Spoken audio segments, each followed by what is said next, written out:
합장 일배 올리겠습니다. 반갑습니다.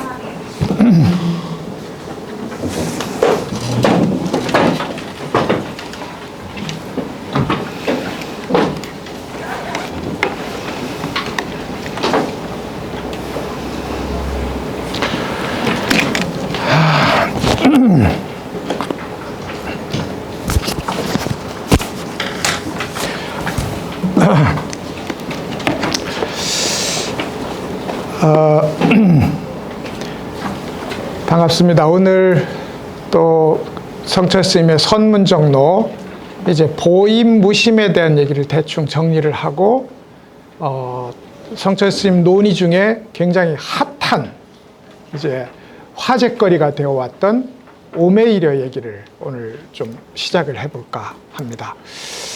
성철 스님의 논의를 사실 이해한다? 이 말에는 이제 하나는 극히 간단한 하나의 원리가 있다는 점. 그건 뭐냐면 지금 나에게 무엇인가 특별한 일이 일어났다면 이겁니다.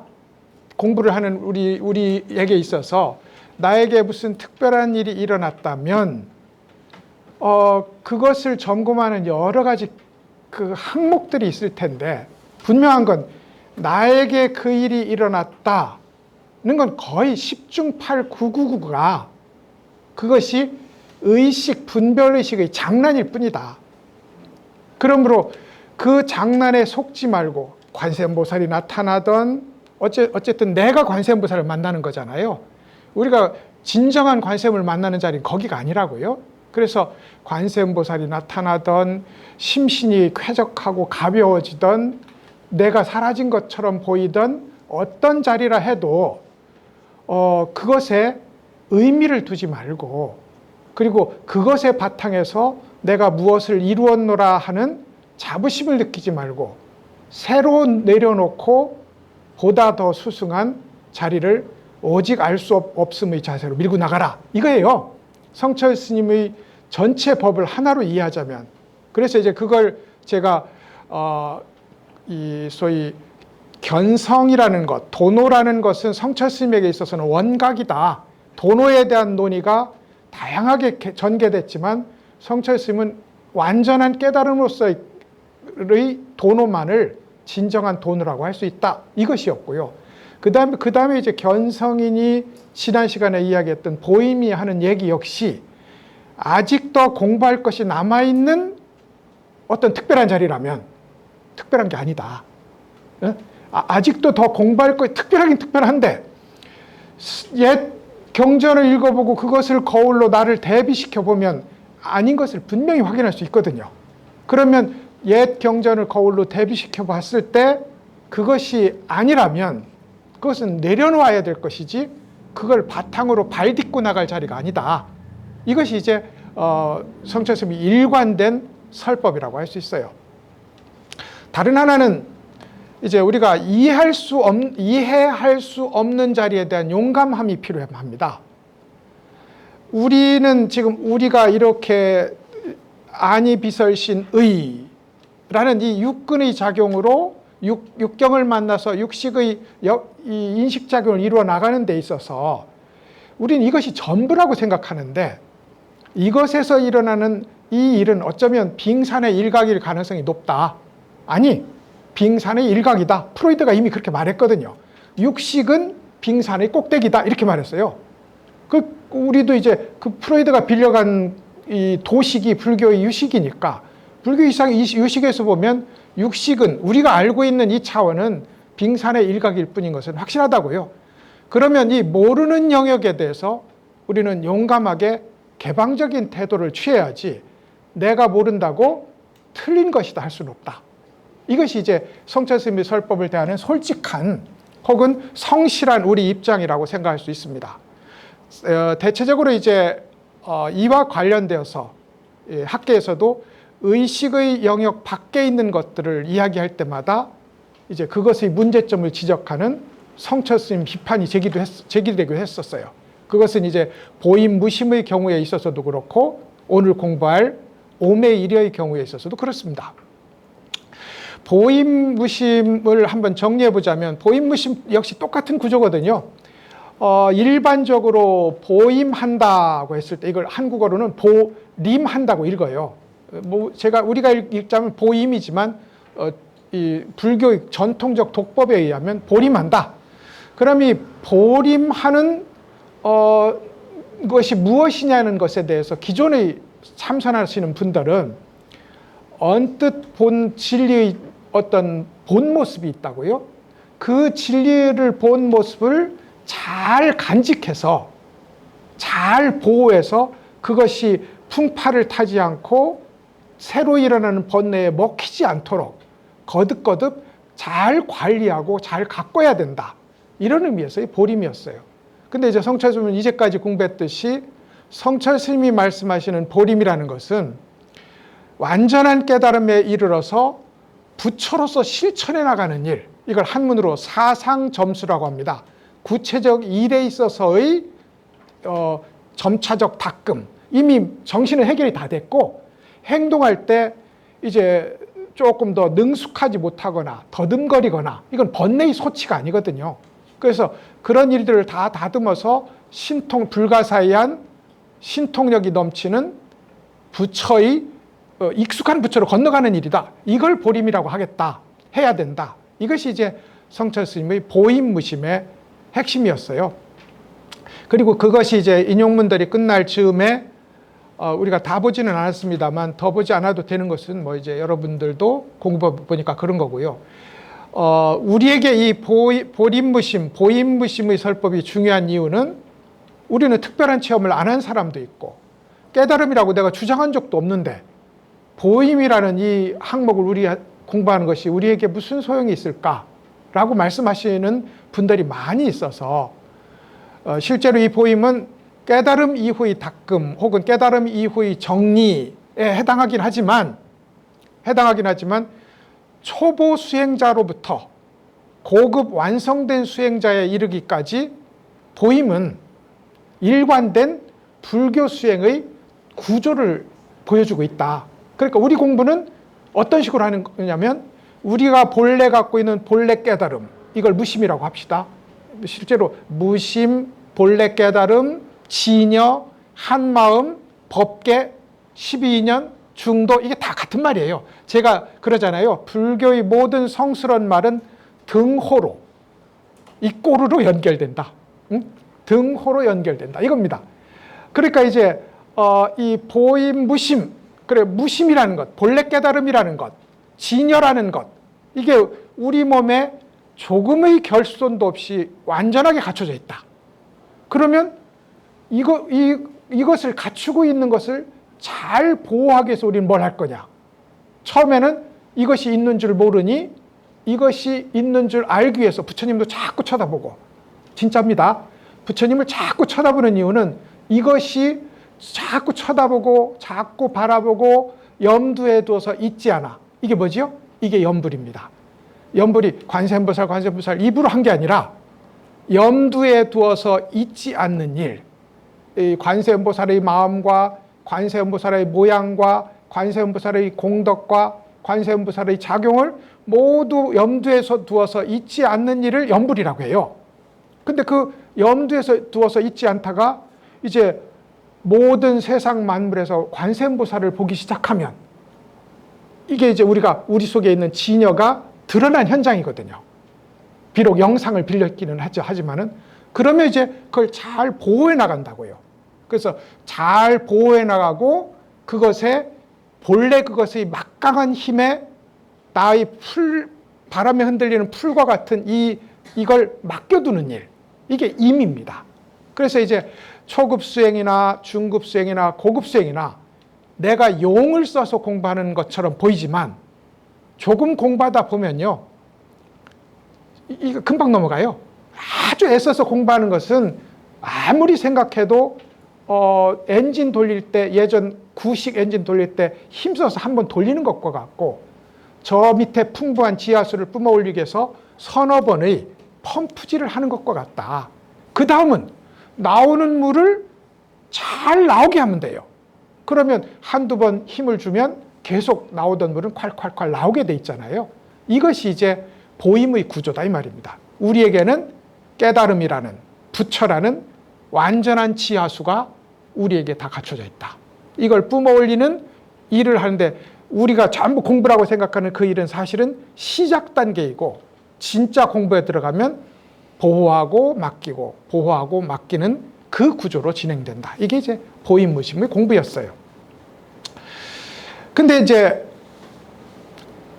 성철 스님도 급하셨잖아요. 급했어요. 매우 급하셨고 엄했다고요. 그러니까 이제 지금까지도 내려오는 일화의 하나가 수박을 빨간 걸 남겨놓고 버렸더니 그걸 전부 주워다가 방에다 던져놓고 이거 다 먹어라. 이제 실제로는 쓰레기를 먹는 거잖아요. 지금 같으면 이제 에이, 내가 안 깨달고 말지 내가 이걸 먹어야 되겠느냐 하겠지만 그때 신도들은 이제 성철 스님한테 귀의한 수준이 우리 오만한 알량한 자존심은 다 내려놓은 수준이었다고요. 그래 먹었답니다. 근데 이제 선사들 중에는 이처럼 다른 사람의 심중을 생각하지 않을 수도 있고 화를 잘 낼 수도 있고 잔소리가 많을 수도 있고 우리가 생각하는 인격자의 모습은 아닐 가능성이 높습니다. 왜냐하면 그 사람은 그 탐진치에 움직이는 끄달리는 정을 전부 끊었음에도 불구하고 이제까지 내려오는 습관의 힘 같은 게 있어요. 그래서 이제 그 습관의 힘 때문에 어떤 사람은 깔끔을 떨고 어떤 사람은 지저분한 데서 만족스럽게 살고 둘 다 똑같은 사람인데도 똑같은 각자인데도 그렇다는 겁니다. 그런 의미에서 우리에게 남아있는 스님들에게 남아있는 저 스님 깨달은 사람이라고 하는데 화를 자꾸 내네? 근데 그 스님이 화에 스스로 먹혔는지 습관으로 방편으로 화를 내고 있는지 이건 우리 점검 밖의 일이거든요. 우리가 알 수 있는 내용이 아니라고요. 그래서 이제 그것을 남아있는 습기를 조금씩 순화하는 일 역시 보임의 영역에 속한다고 성철 스님은 약간 타협적으로 부처가 되어서 부처 일을 하는 것이 보임이다 이래놓고 약간 타협적으로 이제 남아있는 습기를 버리는 것은 보임에 속한다고 이제 이 인용문 중에서 17쯤에 그런 얘기를 해놓은 일이 있습니다. 예전에 부처님의 그 부친인 정반왕이 이 마야 부인 자매를 왕비로 맞이하잖아요. 그래서 이제 마야 부인은 이제 부처님을 낳으면서 이제 바로 돌아가시고 그 여동생이 하나 남지 않습니까? 근데 그 여동생의 소생으로 난타라는 이복돈생이 하나 있었어요. 근데 엄청 잘생겼어. 엄청 잘생겼는데 결혼을 했는데 부인은 더 잘생겼어. 그래가지고 이 부처님이 이제 자기 이복동생을 가서 야, 너 출가해라 하면 이제 자기 정말로 아름답고 친절하고 상냥하고 덕을 갖춘 아내를 두고 출가를 할 수 없는 거예요. 그래서 이제 부처님이 한 번은 천상으로 데려가서 선녀들을 보여줍니다. 천녀들을. 그러니까 이제 자기 부인은 그 사람들에 비하면 너무 별로인 거야. 그래서 이제 공부를 하면 이것도 불순한 의도죠. 공부를 하면 이런 천녀들의 세상에도 바로 태어나서 같이 살 수 있게 된다. 이게 이제 사실은 부처님이 이제 그렇게 높이 치지 않았던 착한 덕을 쌓아서 천상에 태어나는 일이긴 한데 우리는 늘 바로 윗단계에 끌려나가지 너무 높으면 못 끌고 가요. 그래서 우리 불교에도 계속 와서 기도하시면 아들도 입시에 합격하고 남편도 승진하고 합니다 하는 이유가 약간 위에 거를 줘야 끌려오지 너무 높으면 안 끌려온다니까요. 그래서 이제 난타에게도 그렇게 천상을 보여줬어요. 그리고 출가했는데 당연히 깨달았죠. 깨달았는데 깨닫고 나서 이제 이 난타라는 이 전생의 따끔이 늘 예쁜 여자하고 관련돼 있었어. 출가도 자기 아내보다 예쁜 천상의 선녀들을 보고 출가한 거잖아요. 그러니까 깨닫고 나서도 늘 이쁜 여자만 보는 거야. 눈길이 여기는 거사들, 여기는 이제 이 보살님들이면 여신도들이면 여신도 쪽으로 주로 이렇게 주목을 해서 하고 그 중에서도 잘생긴 분을 중심으로 이제 설법을 했다는 거예요. 그런데 마음이 동했느냐? 그 아름다운 여인의 모습에 마음이 동했느냐? 그건 별개라는 거죠. 마음이 동하지 않았음에도 속에 남아있는 습관의 기운 때문에 그렇게 자세가 일어난 것이지 그게 이제 꼭 이 습기가 번뇌의 일종이라고 볼 수는 없다. 이게 이제 불교에서 보는 일반적인 관점이기도 합니다. 그럴 경우에 보다 더 세련되게 돌멩이에게도 초목에게도 법을 설하면서 공평한 마음을 겉으로도 표현할 수 있는 일, 마음은 이미 공평하지만 평등함을 구체적으로도 표현할 수 있는 일, 이걸 보임이라고 볼 수는 있겠다. 이 정도가 이제 보임에 대한 공부였습니다. 그러니까 한 번 보고 다시 번뇌가 일어나지 않도록 닦는 것은 보임이라고 할 수 없다. 보림이라고 할 수 없다. 모든 번뇌가 다 씻겨져 있어서 하는 일마다 보살의 실천이고 부처의 실천인 것을 보림이라고 해야 되겠다. 그리고 그렇지만 그 사이에 번뇌의 습기를 털어내는 일 정도는 보림의 범주에 넣어도 되겠다. 이 정도가 이제 보임 무심의 설법의 핵심이었다. 이렇게 이제 보시면 되겠습니다. 오늘은 이제 오매이려 공부를 할 겁니다. 이것은 이제 경전이나 어록에 근거가 없는 것은 아니에요. 그러니까 이제 성철 스님도 여기서 예를 들고 있는 것처럼 간화선의 완성자인 대해 스님이나 그 스승이었던 원호 스님, 그리고 이제 우리나라에 굉장히 큰 영향을 미쳤던 많은 태고 스님이나 보우 스님 같은 경우가 이 오매이려의 이야기를 쭉 했다는 거예요.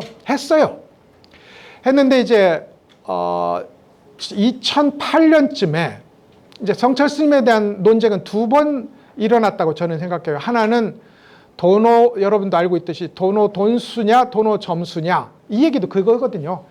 무엇인가 특별한 체험을 했는데 그래도 아직 나도 있고 너도 있어. 그럼 나와 너의 분별이 아직 경계가 세워진 자리니까 육식 차원이잖아요. 분별 의식의 차원이잖아요. 아직 심층으로 못 내려갔다고요. 근데 심층도 타파하지 못하고 겨우 빙산의 일각을 건드린 눈뜸을 가지고 이제 도노라고 할 수 없다. 근데 보조 스님은 그런 눈뜸의 바탕에서 점점 깨달음을 심화시키고 전면화시켜 나가는 것이다. 이게 이제 도노 점수의 기본 논리였어요.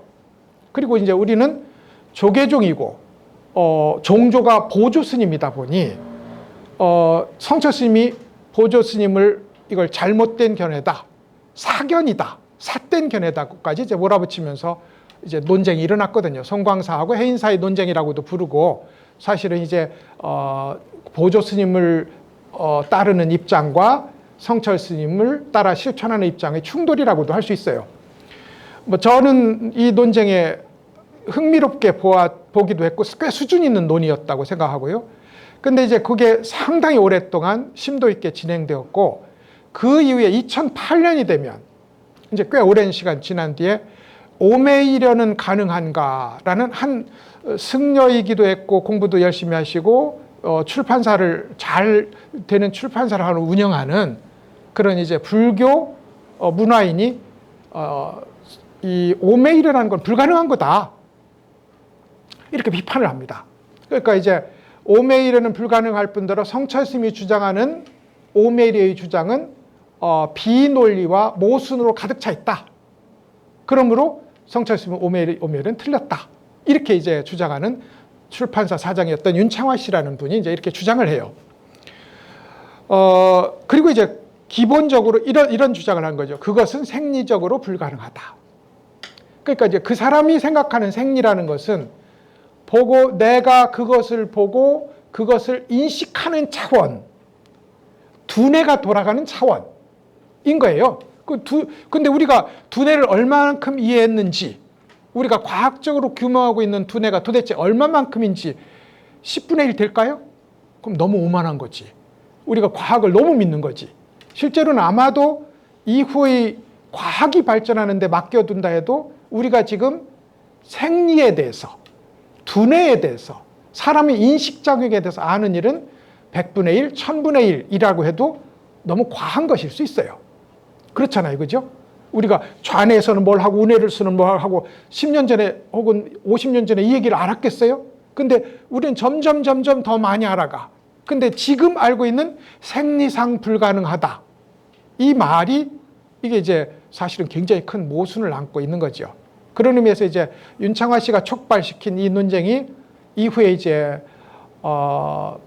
우리 이 지역 출신이고 참선을 열심히 하는 어떤 분이 학자이기도 하고 하는 어떤 분이 역시 이제 성철 스님이 오메이려의 오류에 대해서 지적을 한다는 이제 논문을 쓰기도 합니다. 그것에 대해서 이제 굉장히 흥미로운 글쓰기를 하고 있는 방경일이라는 학자 겸 저술가 뭐 그냥 하여간 재밌는 글을 많이 써요. 그런 분이 이제 소위 윤창화 그 사장의 논문에 대해서 조목조목 이것이 스스로 어떤 논리적 함정에 빠져 있는지 윤창화라는 사장님이 성철 스님이 어떤 논리적 모순에 빠져 있는지를 논파했는데 이 사람은 거꾸로 그 논파가 또 어떤 논리적 모순에 빠져 있는지를 조목조목 이야기하는 저도 하다가 아이고 머리 아프라 할 정도로 그렇지만 또 나름의 자기 관점을 가지고 이제 비판하는 논문을 씁니다. 최근에 이제 원충 스님이라고 우리 원택 스님이 사제 되시는 분도 이에 대한 글을 한번 쓴 적이 있었어요. 결국 이제 오메이려가 가능하냐 가능하지 않느냐의 문제인 거잖아요. 근데 제 입장은 이렇습니다. 제가 오메이려를 체험하지 않았는데, 그죠? 오메이려가 가능하다라고 말하는 데는 굉장히 유보적일 수밖에 없습니다. 똑같은 의미에서 내가 성철 스님이 아닌데, 우리 중에 누가 나도 공배분이 성철 스님 저 밑에 있어 이렇게 할 사람 없잖아요. 성철 스님의 깨달음을 손바닥에 넣고 보는 사람이라야 이 얘기를 할 수 있는 건데 내가 성철 스님의 수행에 반도 안 했는데 성철 스님의 오메이려는 틀렸다. 이것이 갖고 있는 위험성은 혹은 논리적 모순은 그 자체가 논리적 모순이에요. 그런 의미에서 이제 저는 첫째로는 이 수행은 있잖아요. 제가 진여라고 부르겠습니다. 본래 깨달음이라고 불러도 되고 무심이라고도 불러도 돼요. 무엇을 붙여도 됩니다. 그럼 진여를 우리의 이 모든 현상 세계가 진여의 일어남이라는 것을 논리적으로 알고 우선 믿어야지. 처음에는 믿어야 돼요. 이 믿음은 어떻게 일어나냐? 이런 경전 읽으면서 스님들의 설법 들으면서 부처님은 영원하다는 생각, 이건 얼마든지 쉽게 할 수 있잖아요. 부처님은 영원하다는 생각을 심화시키면서 진여에 대한 믿음을 우리가 일으켜요. 이게 첫 번입니다. 첫 번이고, 그 다음에는 진여가 어떻게 작용하는지를 그 빙산의 일각에 해당하는 우리의 이해할 수 있는 사유로 이걸 이해해 나갑니다. 이렇게 이제 이런 것도 다 이해입니다. 자, 보세요. 이 소리는 진여가 자기 모습을 드러낸 자리입니다. 이 모습은 진여가 자기를 드러낸 모습입니다. 라고 보여주는 거예요. 부처는 어디 있습니까? 저 길은 아마 서울로 갈걸? 이라고 했을 때 저 길은 서울로 가는 이 자리에 진여가 드러나 있다고요? 이런 식으로 이해를 해나가는 거예요. 아하, 여러분이 만약 그랬다면 이해가 일어난 거야. 아, 저 스님이 하는 말이 그거였구나 하면 이해가 일어난 거라고요. 이해가 일어나면 자동적으로 실천이 따르게 됩니다. 그래서 이제 직접 진여와 닮아가요. 나의 생멸적 차원을 점점점 내려놓고 휘둘리기를 점점 멈추고 수시로 움직이지 않는 진여의 자리에 가서 발 딛기를 연습을 합니다. 연습을 해요. 그리고 나서는 이제 그렇게 자주 발 딛다 보면 점점 정말로 진여와 한 몸이 되는 일이 일어납니다. 이걸 아마도 부분적 깨달음이라고 불러도 될 것 같아요. 그래서 부분적 깨달음 이것이 그 차원의 수행에서 일어나서는 마지막에 더 이상의 남은 조각이 없을 때 완전하게 진여의 전모가 드러나고 그것과 내가 완전히 한 몸이 되었을 때 그것을 궁극적 깨달음이라고 하는데, 진여는 보세요. 죽고 태어나고 죽는 것과 무관하게 항일하잖아요. 그러니 진여를 닦아서 깨달음에 이른 사람도 죽고 삶에 항일해야 될 거 아니에요. 항상 때는 무엇이 있어야 될 거. 내가 진여가 됐는데, 진여와 완전히 통일됐는데, 그 말은 진여의 논리대로 나한테 적용돼 있다는 얘기입니다. 그러면 진여가 생사의 여일함으로 깨달은 사람 역시 보는 관점이 생사의 여일해야 되고, 그것을 오메일이라고 표현할 수 있다 이 말입니다. 오메일은 생사일여보다 더 약한 범주잖아요. 범주잖아요. 그런 의미에서 논리적으로는 오메일이라는 말이 성립 못할 일은 전혀 없고 오히려 이것이 논리적으로 더 합당하다. 다만 이 문제는 성철 스님이 오메이르를 성취했음을 믿는 일은 우리에게는 큰 어려움은 없어요. 왜냐하면 우리가 부처님이 이런 걸 다 알고 나서 부처를 믿는 게 아니거든요. 석가모니 부처님이 그렇게 했다니, 석가모니 부처님이면 믿고 말아야지, 믿고 그대로 따라야지 하는 것처럼 우리가 이런저런 방식으로 접하고 체험하고 전해 듣고 보아온 성철 스님이라면 이것은 진실한 체험이라고 말해야 옳지. 말해야 옳지. 성철 스님 그거 다 거짓말이야. 자기도 안 해봤어. 이러면 뭐 할래 여기 있어요. 그런 거잖아요. 우리가 하나의 회상에 속한다는 그것입니다. 그이가 이야기하는 것, 말의, 그이가 이야기하는 가르침의 절대성에 대한 믿음으로 우리 공부는 시작하는 거거든요. 그래서 이제 믿음, 이해, 실천, 그것과 하나됨, 이 네 단계를 거치는데, 이 네 단계의 진여가 하나 됐다면 당연히 오메이려이고, 진여와 하나가 됐다면 당연히 생사일여가 돼야 돼요. 그래서 논리적으로도 그럴 뿐더러 공부를 하는 입장에서 성철 스님이 오메이려 아니면 깨달음이 아닙니다 하면 예 알겠습니다가 더 좋지요. 우리가 공부해보니 지금 내가 무엇인가 신기한 체험을 했는데 오메이려 아니지? 그러면 솔직하게 여기도 써놨었는데 자기 마음을 속이지 않는 입장에서 보면, 자기 마음을 속이지 않는 입장에서 보면 잠잘 때는 안 되는데? 잠잘 때면 안 됩니까? 문 열고 나가서 누구하고 한번 부딪히거나 버스가 남의 차가 추월만 해도 안 되는 거잖아요. 안 되는데 고집 필 건 없거든. 그걸 내려놓으라는 거예요. 그걸 안고 가지 말고 그걸 내려놓고 다시 관세음보살 이먹고 하는 자리로 돌아오라는 얘기입니다. 이만큼 간단하고도 힘 있는 논리는 없어 보여서 저는 그간에 있었던 이제 도노 논쟁과 오메이려 논쟁이라고 하겠어요. 오메이려 논쟁의 이야기는 결국 공부하는 사람의 자세 문제다. 자세 문제다. 이것을 성철 스님이 보조 스님을 그렇게 비판하면서 부정했던 것은 원래 잘 따르게 하려면 있잖아요. 강력하게 부정해야 됩니다. 그래서 우리도 저희 같은 사람도 있잖아요. 엄청 유명해지려면 있습니다. 김용옥을 두들겨 까면 돼. 저는 이제 그야말로 학문에 있어서나 대중적 인지도에 있어서나 탑에 있는 사람 누구를 붙잡고 그 사람 한 번만 하면 안 돼. 한 10번, 20번 계속하면 이 사람이 김용옥과 상대되는 사람이니까 김용옥만큼 안 돼도 요만큼 될 거잖아. 우린 이 밑에 있는데. 그래서 이제 소위 성철 스님이 의도한 건 아니에요. 성철 스님은 이것만이 진짜라고 생각했는데 성철 스님의 이 도노돈수 오메이려 이 주장이 압도적 어떤 영향력과 관심을 가졌던 것은 보조 스님에 대한 강력한 비판과 연관돼 있어요. 강력한 비판이 없었다면 아무도 이거 비판 안 했을 겁니다. 왜냐하면 엄청 당연한 얘기거든. 공부 끝없이 열심히 지금 성취한 걸 내려놓고 새로운 단계로 나아가라 이 얘기니까요. 비판의 여지가 없는데 보조 스님을 비판했거든. 부정하고. 그러니까 저쪽에서도 이제 우르르 덤벼드니 진영이 나뉘어져서 서로 싸우다가 이제 나쁜 뜻은 아니고요. 서로 논쟁하면서 불교적 화제를 생산해낸 그런 경우라고 할 겁니다. 그래서 이제 그런 배경을 좀 이해하시고 그러니까 우리는 어떻게 할 거냐면 우리가 남한테 제가 그런 사람 알고 있어요.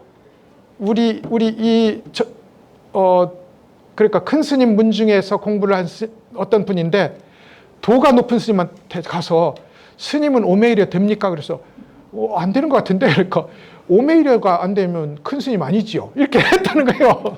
그런 분 있어요. 내가 알아요. 근데 우리는 그 문제가 아니라 이 문제는 오로지 우리 자신에게 돌려서 매번 우리가 오메이려가 아니라 지금의 한 생각에 항상 한결같은 자리에 우리가 한 번이라도 도달했느냐, 이 문제를 가지고 우리가 뚫고 들어가야 돼요. 그러면 이제 나중에 가서는요, 10분의 9가 되면 10분의 1이 안 되는 것을 안타까워해야지. 그게 오메리의 정신입니다. 10분이 9가 된다고 자랑스러워하면 안 된다 이 말입니다. 이게 공부인의 자세라고요. 그래서 오메이려를 대하는 우리는, 나는 오메이려는 깜깜하니 공부도 하지 말까? 이런 게 아니라 공부 자체가 진실한 거거든요. 공부는 있어도 좋고 없어도 좋은 게 아니라요, 공부 자체가 진실한 거예요. 그러니까 공부라는 진실한 자리에 있으면서 매번 지금 이 순간 진실하기만을 추구해야 된다고요. 그게 오메이려의 정신이라고 저는 봅니다. 그러니까 이제 오메이려는 도인들의 몫이 아니라 우리 같은 초심 학인자도, 초심 공부도 여기에 이제 배워야 될 의미가 있다. 이렇게 이제 생각하고 한번 읽어나가 보도록 하죠. 8이죠. 8-1이 되겠습니다. 8-1 보십시다. 한번 같이 읽어볼까요? 또 한편에서는 밝고 신령스러운 마음속 지혜의 성품이 보고 듣는 주체로서 오온으로 이루어진 몸의 터전에서 주재한다고 말하는 사람들이 있다. 이러면서 선지식이라고 한다면 크게 남을 속이는 일이다. 알겠는가? 여러분에게 물어보자. 여러분이 만약 밝고 신령스러움을 여러분의 진정한 실체라고 인정한다면 왜 졸거나 잠잘 때는 밝고 신령스럽게 되지 못하는가?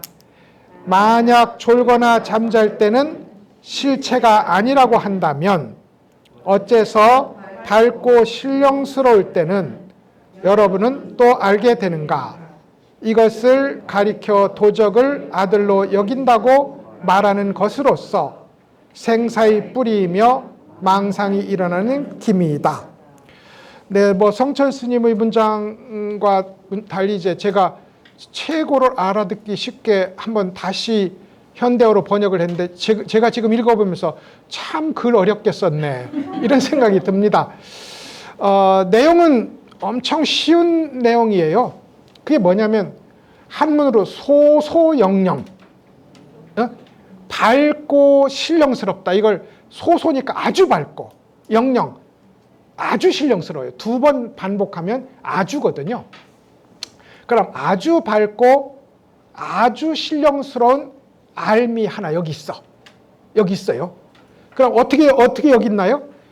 우리가 길을 가다가 누가 나한테 손가락질을 했는데 저 사람이 왜 나한테 손가락질을 하지 하고 버럭했어요.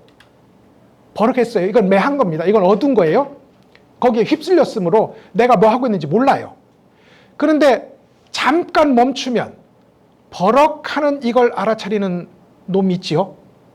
그건 우리에게 있어요. 지금 있어요. 그것이 항시화되지 않아서 그렇지. 항시화되면 공부하는 사람이고, 그것이 항시화되지 않아서 그렇지 잠깐 돌이켜서 야, 내가 지금 화내고 있구나. 화내는 이것 하고 알아차리는 또 하나의 밝은 나가 있어요.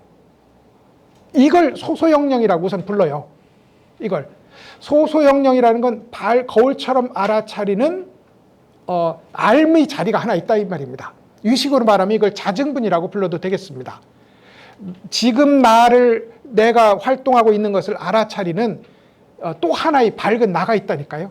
이걸 자증분, 스스로 증명해내는 몫이라고 부른다 이 말입니다. 그걸 이제 소소영령이라고 불러요. 근데 공부는 처음에 이것에 기대해서 공부를 진행합니다. 그래서 매번 이렇게 관세음보살 하잖아요. 그러면 관음법문은 이렇습니다. 관세음보살, 누가 관세음보살 하지? 이겁니다. 여기서 공부가 시작돼요. 손가락을 폈어요. 누가 이렇게 손가락을 들어 올리지? 이 말은 누가라는 건 명확해요. 얘가 하는 거잖아요. 온 색신을 가진 얘가 했어요. 근데 누가 들어 올리지 하고 누가라고 묻는 자리가 있지 않습니까? 그 자리가 소소영령이에요. 그 자리를 안 휩쓸리거든. 그 자리는 거울 같다 이 말입니다. 판단하지 않고 비춰요. 그래서 이제 그 소소영령함을 기대해서 공부를 합니다. 그리고 당연히 그 소소영령함을 계속 키워가서 매번의 자리에 밝은 불이 켜진 듯 이렇게 보고 듣고 느끼고 아는 자리를 한결같이 비추게 됩니다. 근데 물론 그 자리는 우주처럼 큰 진정한 큰 거울, 대원경이라고 부르는 거울이 있어요. 그러면 누가 이렇게 관세음보살 하지 하는 이것까지 함께 비칠 수 있습니다. 예? 이걸 아까 자증분인데 이걸 증자증분이라고 학문적으로는 부르고요. 더 큰. 근데 그 정도를 가면 나와 대상이 사라집니다. 이것은 누가 관세음보살 하지, 이걸 구조적으로 보시면요. 누가 관세음보살 하지라고 묻는 이게 주체가 되고 관세음보살 하는 이것이 대상이 됩니다. 깨달음의 구조가 아니에요, 아직. 분별의 구조지. 깨달음은 장벽이 있으면 분별의 구조고 장벽이 없으면 깨달음의 구조거든요. 근데 자증분을 써서 누가 이렇게 관세음보살 하지라고 물으면 누가 하지라고 묻는 나와 이것과 관세음보살 하는 이것이 주객으로 나뉜다니까요. 그래서 이제 이걸 한 번 더 비추는 더 큰 거울이 필요하고 그렇게 비출 때 주객이 사라져요. 주객이 사라져. 지금 현사 사비스님의 이 소소영령은 공부의 시작 단계에 있어서 누가 관세음보살 하지 하고 그 밝은 거울 같은 자리를 공부의 수단, 공부가 기대야 될 자리가 아니라 도달처로 보는 관점을 지적하는 거예요. 거긴 도달처는 아니에요. 그거에 도달하면 이제 내가 그것을 알므로, 이거 굉장히 중요한 문제거든요. 공부하다 보면 다 여기에 걸려요. 여기에 걸려서 내가 그것을 알고 매번 밝게 알아차림으로, 근데 밝게 알아차린 건 의식의 영역이잖아요. 밝게 알아차림으로 거기에 머물게 되는 경우가 많이 있게 됩니다. 그래서 현사 스님은 그 밝게 알아차리는 자리를 목적지로 생각하는 사람을 가리켜서 비판한 겁니다. 그게 여기서 뭐라고 했냐면 이렇게 잠잘 때는 이게 사라졌다가 깨어있을 때는 이게 있다면 그게 어떻게 진여냐. 진여는 진시라고 항상 뜬 건데 잠잘 때 없으니 그건 진여가 아니지 않느냐. 항상 뜨지 않으니. 그러므로 항상 뜨지도 않은 이 소소영령을 붙잡고 이것을 목적지라고 한다면 도적을 붙잡고 내 아버지라고 부르는 것과 같다. 이 얘기거든요. 이 얘기라. 그래서 이제 현사 스님도 이렇게 밝게 아는 자리, 이것이 공부가 기대는 자리이고 공부를 해나가는 과정이지만 이것을 목적지로 보는 문제를 경계를 했고 역대로 원호 스님도 경계를 했어요. 근데 성철 스님은 이 문제에 대해서 이제 공부를 하는 입장에서 말하는 거거든요. 공부를 하는 입장에서 우리가 일상생활에서도 소소영령해야 되고 꿈을 꿀 때도 소소영령한 자리가 있어야 되고 그리고 꿈조차 없는 깊은 잠 속에서도 밝게 아는 이 자리가 있어야 이 과정을 통과해야 비로소 진여와 합일되는 자리가 나타난다.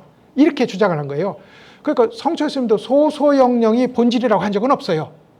그렇지만 소소영령의 작용과 공덕에 대해서 크게 칭찬하는 입장입니다. 그게 말하자면 동정이려, 움직이거나 가만히 있거나 간에 한결같이 밝음, 몽중이려, 꿈을 꾸거나 깨어있거나 간에 한결같이 밝음, 숙면이려, 꿈조차 없는 무의식의 잠 속에 들어갔는데도 한결같이 밝음, 이것이 있어야 이것을 통과해야 비로소 진여와의 합일이 일어난다.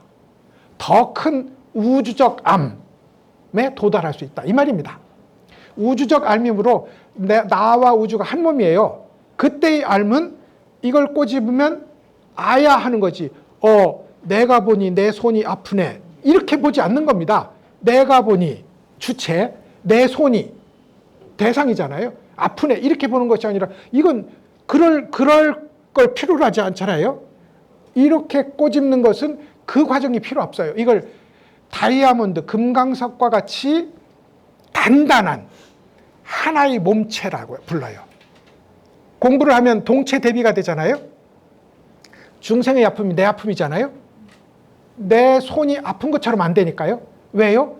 중생과 나가 다이아몬드처럼 완전한 하나의 몸뚱이므로.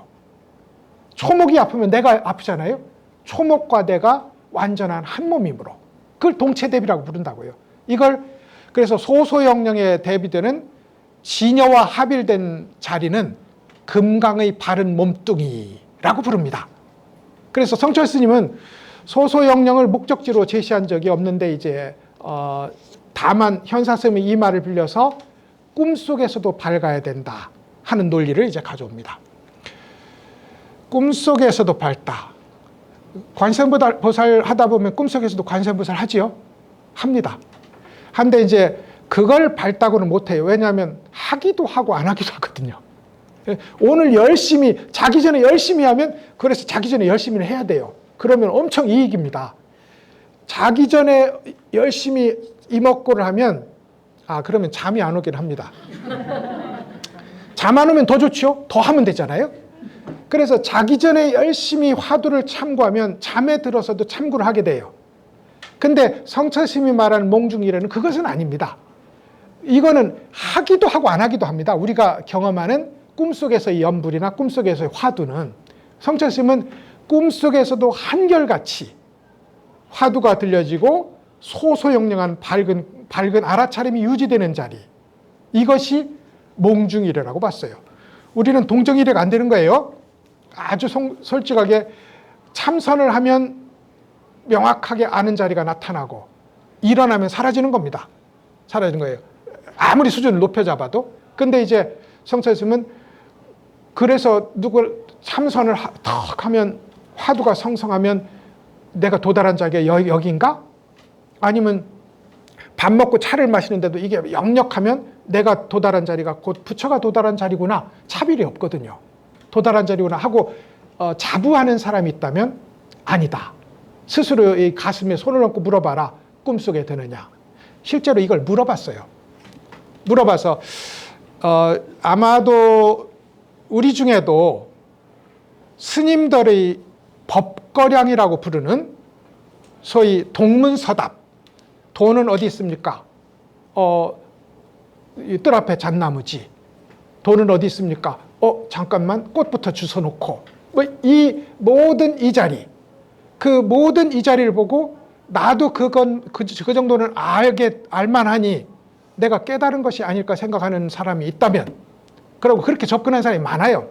뭔가 나도 한마디 멋진 말 하면 야, 너 공부 많이 했네 하는 반응도 나오고 좋은 겁니다. 또 이걸 가서 스님한테 자랑도 하고 싶고. 근데 이제 선사들의 설법이 그런 식으로 왔다 갔다 했어요. 실제로 왔다 갔다 하고 멋있어요.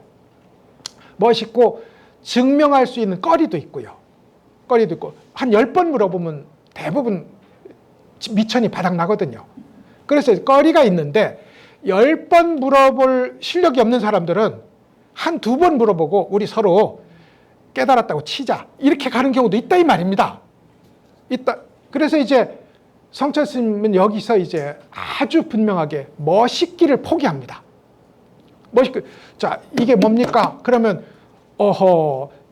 나는 잠깐 있어봐 가서 물 좀 먹고 올게. 이런 식의 동문서답을 하지 않았어요. 성철스님은. 그러면 일로 와봐. 그건 아프라고 때린 거지 실제로 우리 동문서답의 선문답으로 때린 적도 별로 없어 보여요. 그러면 성철스님은 뭘 가지고 했느냐? 남들이 선문답으로 멋있는 대화를 구성할 때마다 붙잡고 꿈에 대나? 그럼 어떤 사람은 이제 꿈에 되는 사람도 있어. 예, 안 되는데도 뭐 버티는 사람이 없겠죠.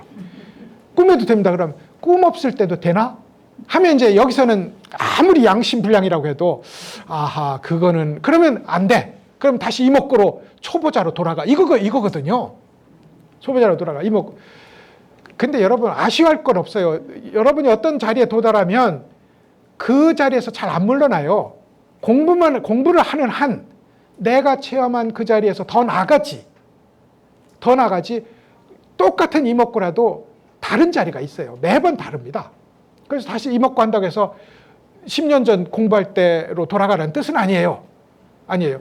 그래서 이제 성철스님은 매번 이렇게 물었고, 실제로 어떤 청년 선승이, 누구라고는 제가 말을 못합니다. 어떤 청년 선승이 매번 기지에 넘치는 깨달음의 언어들을 쏟아냈어요. 당시에. 성철이 불러다 말했다는 겁니다. 너 제발 어디 가서 깨달았다고 좀 하지 마. 왜냐하면 이 기지에 넘치는, 이걸 이제 우리 한문으로는 기특한 말이라고 표현할 수 있거든요. 기지에 넘치는 말, 이걸 쏟아낸다 해서 꿈에 되나? 꿈속에 되나? 꿈 없는 잠에도 되나? 라고 물었을 때는 이제 아니라는 거죠. 그리고 이제 성철스님은 이걸로 점검의 잣대를 삼았다. 근데 이제 깊은 꿈 없는 잠 속에서도 화두가 여여한 것조차 도달처가 아니라니까요. 그것을 통과해야 비로소 진여의 완전한 합일에 이르게 된다. 이것이 성철스님의 약도입니다.